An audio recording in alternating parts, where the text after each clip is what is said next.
Welcome everyone to the first webinar in our Beer Bitesize Week series.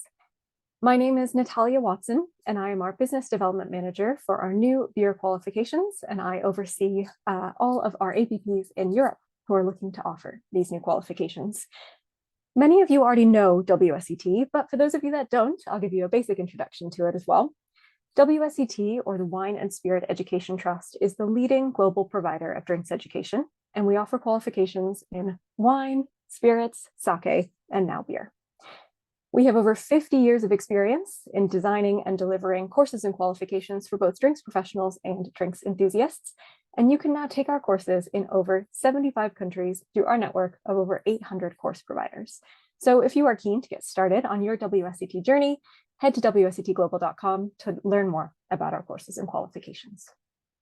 Just a few housekeeping notes before we get into the content. I want to let you know that this webinar is being recorded and it will be available to watch back through the WSET Global Events Hub on YouTube. I also wanted to mention that questions are more than welcome throughout. I know that a lot of you are very new to beer, so please just use the Q&A box that you see on the bottom of your screen as a way to ask your questions, and we'll get to those at the end of the session and try and get to as many as we can. In terms of the topic for this particular session, we are looking at what is beer made from, and I think it's a pretty good place to start when it comes to our Beer Bitesize Week. And that's because if we don't know what beer is made from, it is much harder to understand the incredible range of different aromas, flavors, taste, textures, and colors that we can find in the dozens of different beer styles that are available today. So hopefully by the end of this session, that is what will be made sense of for you. It's just an introduction. There's always more to learn, but it's a pretty good place to start. So here's the first question that we're going to be tackling. What is beer? And we're going to start with a formal definition.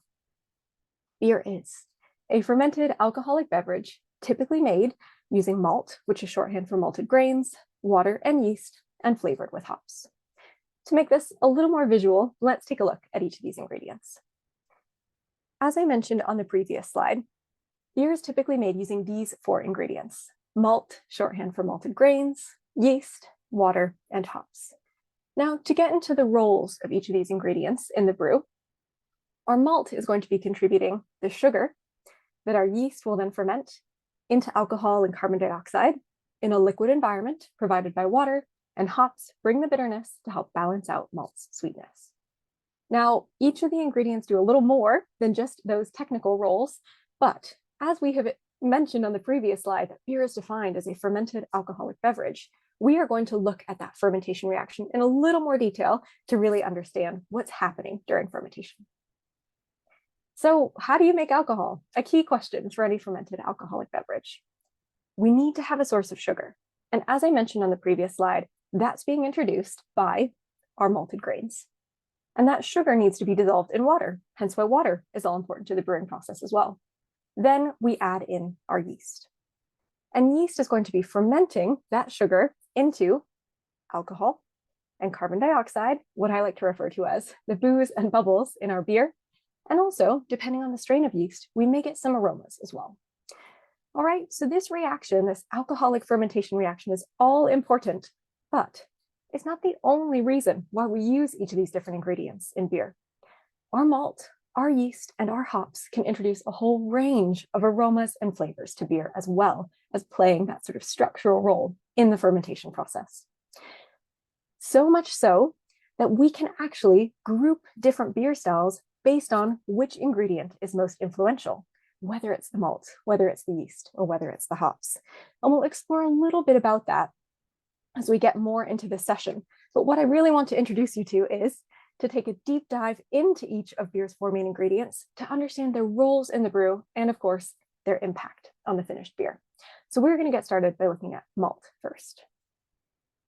Malt, as I mentioned, which is shorthand for malted grains, is simply any grain that has gone through the malting process. And we'll explore what that malting process is shortly.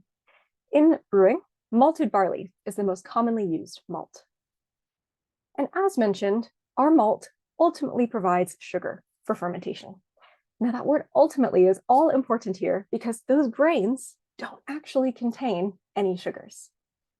Plants store their energy in the form of starch. Starch, though, is a little bit too big for yeast to ferment. So we need to be able to convert that starch into sugar. And conveniently, what else is inside these grains but enzymes? And enzymes are special types of proteins that help to speed up chemical reactions. The reaction that they're speeding up in this case is the conversion of starch into sugar.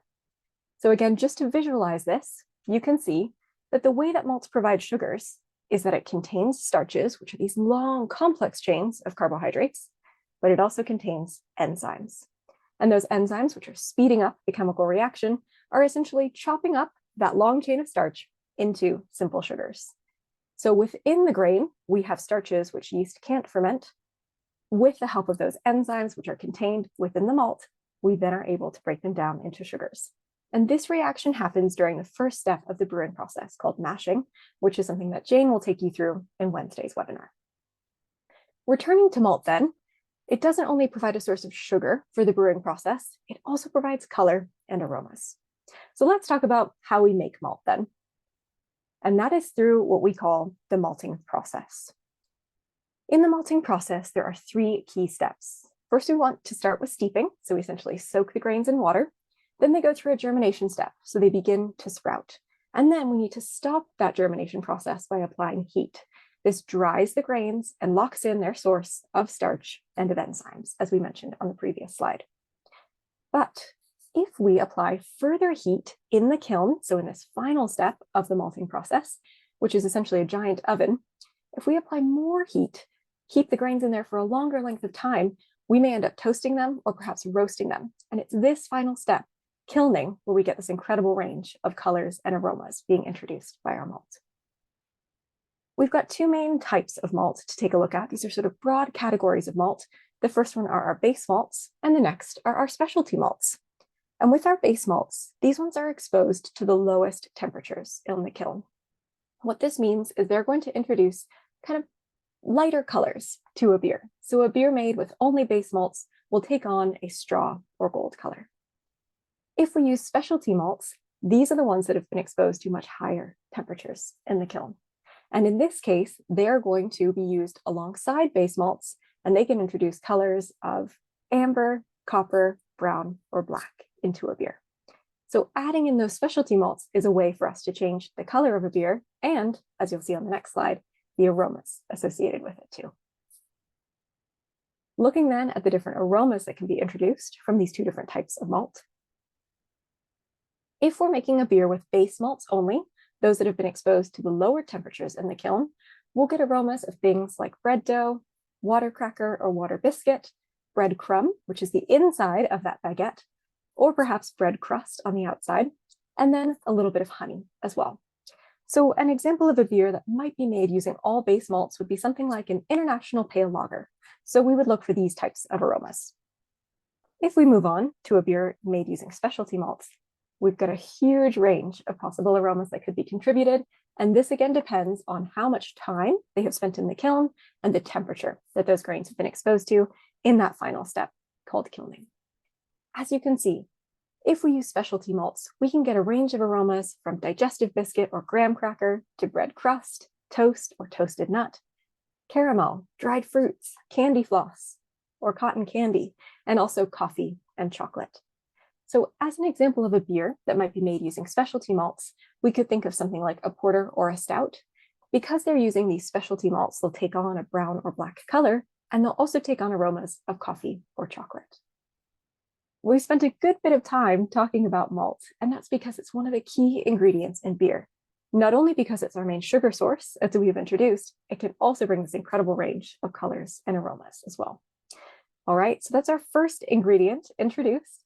Now let's take a look at ingredient number 2.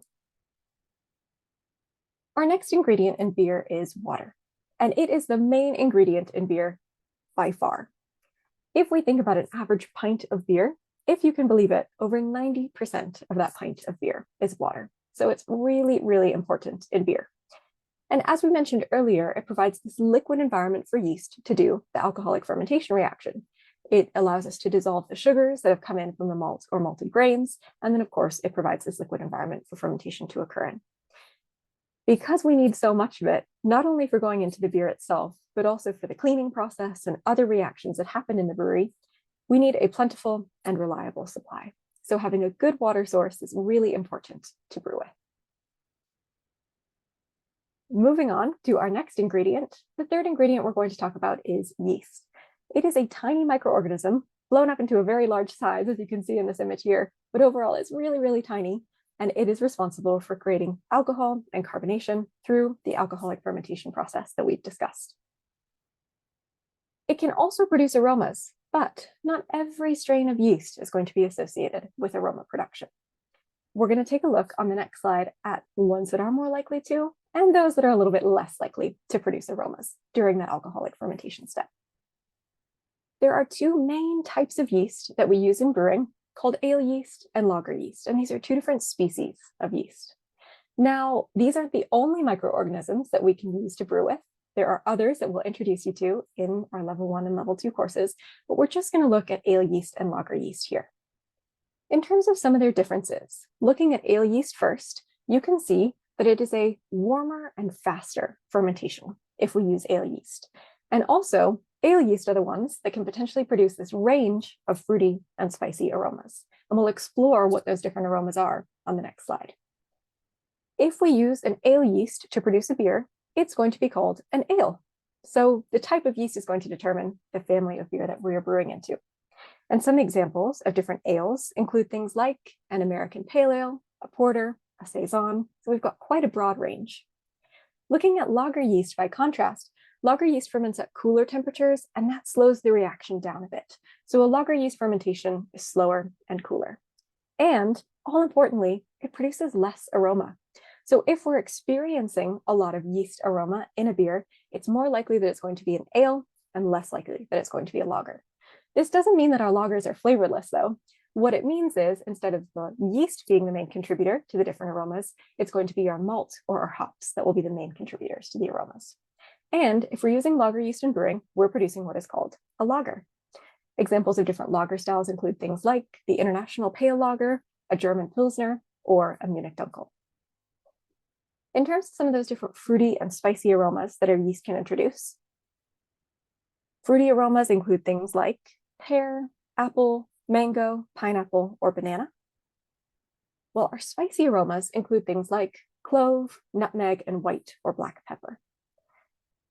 Again, whether we're going to get these different aromas or not depends on the species of yeast that we're using. So these aromas are more likely to be produced by ale yeast and less likely by lager yeast, as lager yeast produces less aroma overall.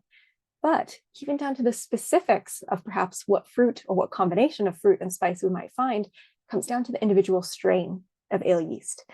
As an example, there's a style called a German wheat beer, and that is brewed with a very specific strain of ale yeast that has this key flavor profile of fruity notes of banana and spicy notes of clove.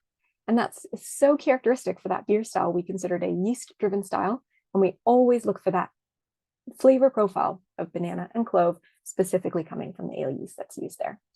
So even though yeast is very tiny, it can have a very, very big impact, not only in the production of alcohol and carbon dioxide, but also perhaps in creating a unique aroma and flavor profile for beers as well.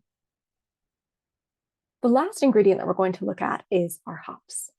And hops are more technically hop cones from the hop plant, or what we use in the brew. And you can see a nice picture of them off to the side here.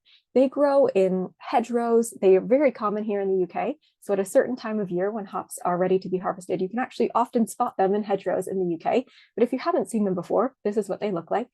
And hops are all important to beer because they introduce these three key qualities: antibacterial properties, bitterness, and aromas. Now, the antibacterial properties are actually why hops were first used in brewing, as they would help to give beer a slightly longer shelf life.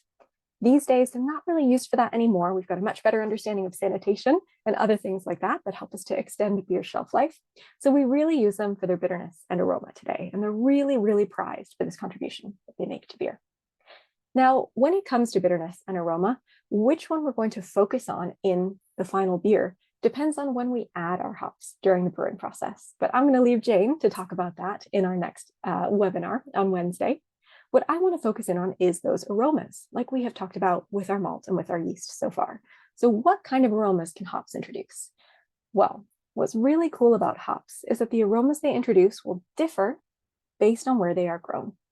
And that's because hops only grow in areas where they have got the ideal climate conditions to grow in.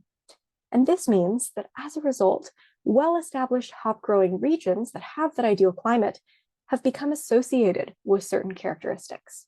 So we're going to take a look at some broad groupings of hop aromas that could possibly be introduced depending on the type of hop varietal we have chosen. There are hundreds of different varietals out there. Broadly speaking, if we opt for traditional German, Czech, or British hop varietals, we're looking for more subtle aromas, and they tend to be more spicy, floral, herbal, earthy, or fruity. By contrast, if we go for more modern American, New Zealand, or Australian hops, we're looking for a more intense aroma from those hops.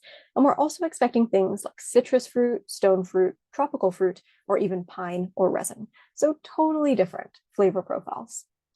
If you were to think about a style like a Czech Pilsner, that's going to be using more traditional Czech hops, and they tend to have this spicy and herbal characteristic.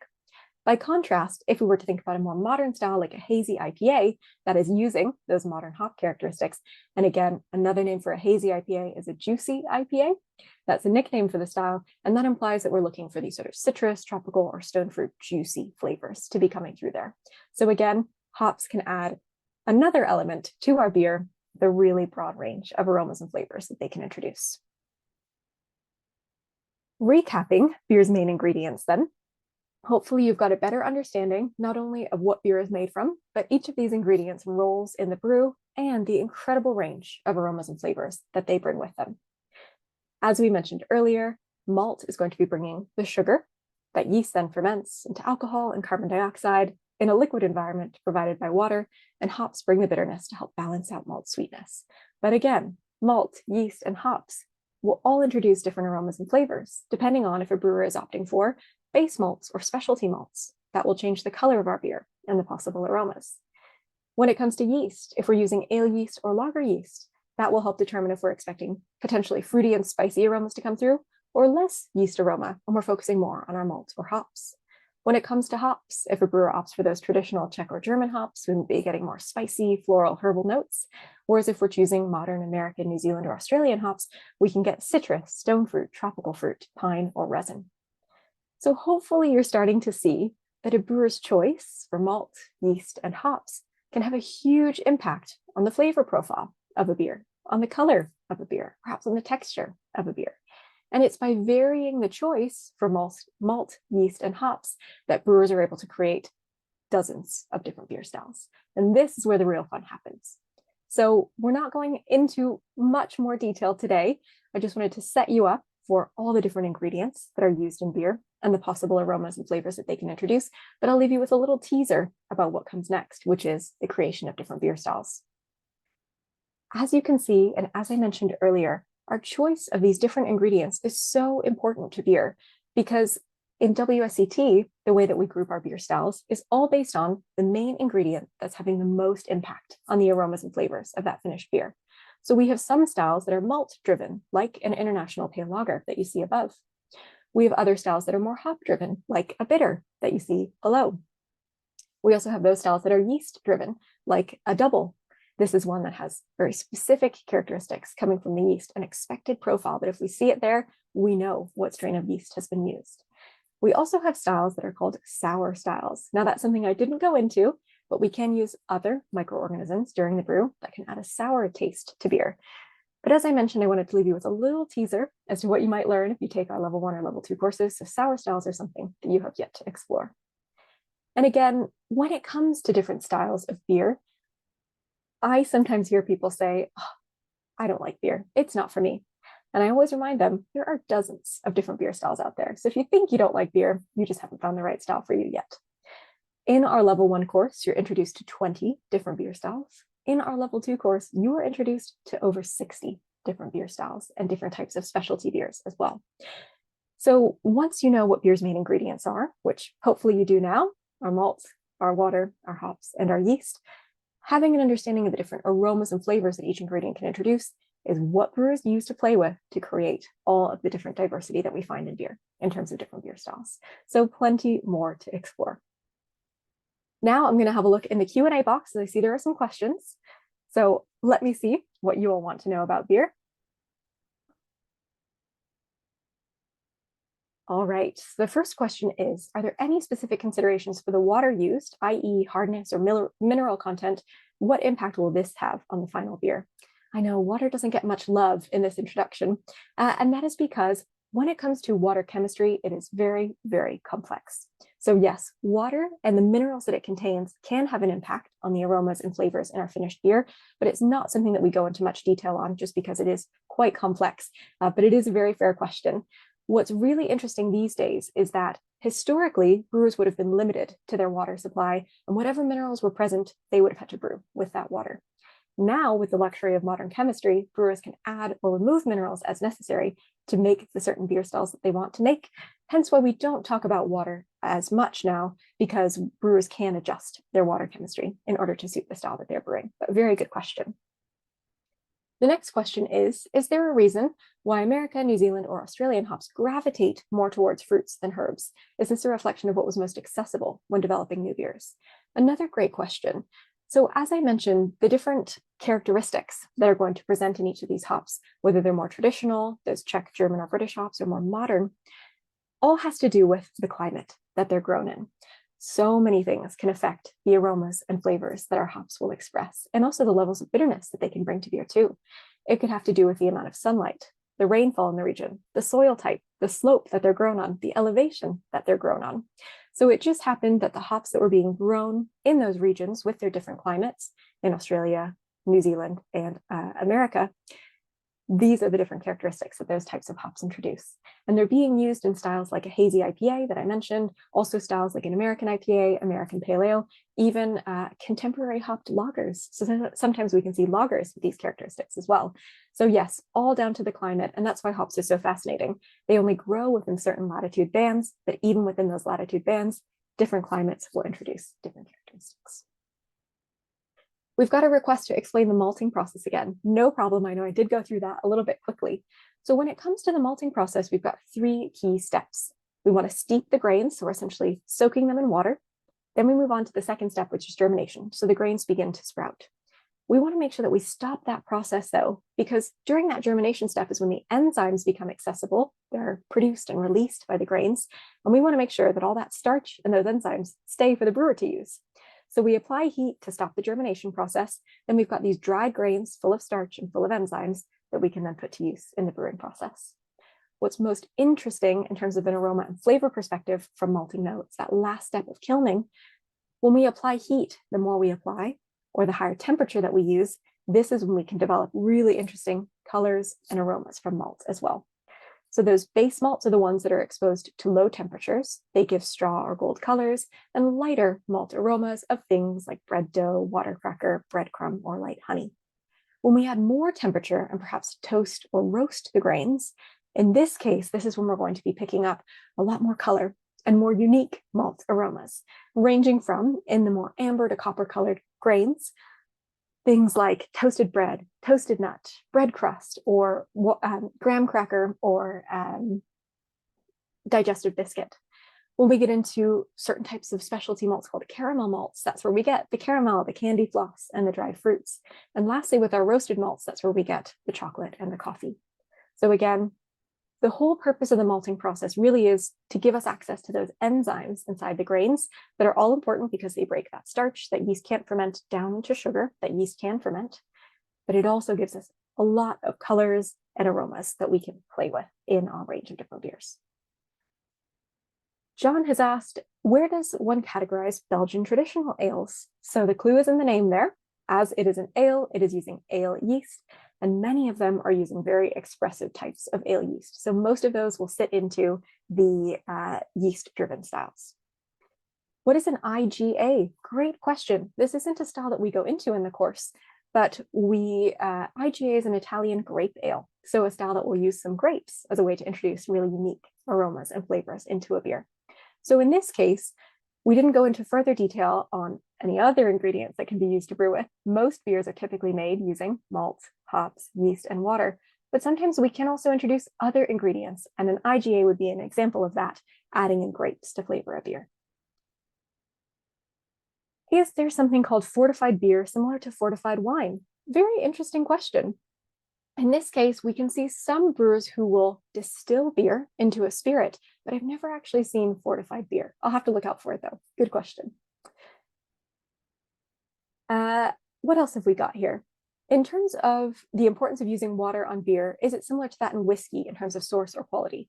That is a great question, Rosa. I'm not a spirits expert, so I can't tell you more about that. But in terms of water's impact on beer, as we mentioned earlier, it plays a huge role, particularly based on the minerals that are or aren't present, and that can then affect the flavor of the finished beer. We've got a question from Samuel. Will the WSET level 1 and or level 2 cover alcohol-free and low alcohol beers? Yes, great question. This is a huge area of innovation at the moment. And we do go into low and no alcohol beers and how they're made. We also taste one in the level 2 beer course. Another question, can you arrive at the same flavor from different stylistic choices? So can a hop-driven beer taste like a yeast-driven beer? Oh, very interesting question, Philip. There can be some overlap as we get some fruity yeast aromas that can match some of the fruity hop aromas, but likely they'll be quite different in terms of the overall characteristics of those beers. And as you get more familiar with the different aromas that can be introduced by malt, yeast, and hops, you can then really learn what to expect in a malt-driven style versus a hop-driven style versus a yeast-driven style. Is there any difference between rice beer and sake? Another great question. I have not yet taken our sake qualifications, so that is another one for me to study up on and get back to you about. And I'll just take one or two more questions here so that we can then wrap up on time. Can you recommend a basic tasting kit? Great question. I am going to recommend that you come and take one of our courses. So our level 1 and level 2 courses in beer teach you all about how to taste. And actually, if you'd like a little preview, make sure you come back for Friday's webinar, which will be an introduction to how to taste beer. And that will be a really great way to get started. There is a question in here on what my favorite style of beer is and why, but that one's probably too long to answer. So I could talk about beer forever. So best I pause, make sure that we wrap up on time. Thank you so much, everyone, for being here for this session. Just a few little things to remind you of as we wrap up. You should hopefully have seen the poll pop up on your screen. We would love to hear what you thought of the session, so please make sure that you complete that poll. And as I mentioned at the top of the session, the recording will be available and will be emailed to all of you, and you can then also catch it on the WSET Global Events Hub on YouTube if you'd like to watch back. Again, this is just the start of WSET Beer Bite-Size Week. So please make sure you come back on Wednesday, Thursday, and Friday. We have got topics on moving from what beer is made from into how beer is made. Then we're going to talk about how to choose the right glass for beer tasting. And then we'll also talk about how to taste. So plenty more to learn and hopefully to get you excited about coming to take one of our level 1 or level 2 beer courses at a course provider near you. If you would like to find a provider near you, head to wsetglobal.com, check out our Where to Study page, and that will have everything that you need. Thank you again for being here. And that is the end of our webinar. Thanks so much, everyone.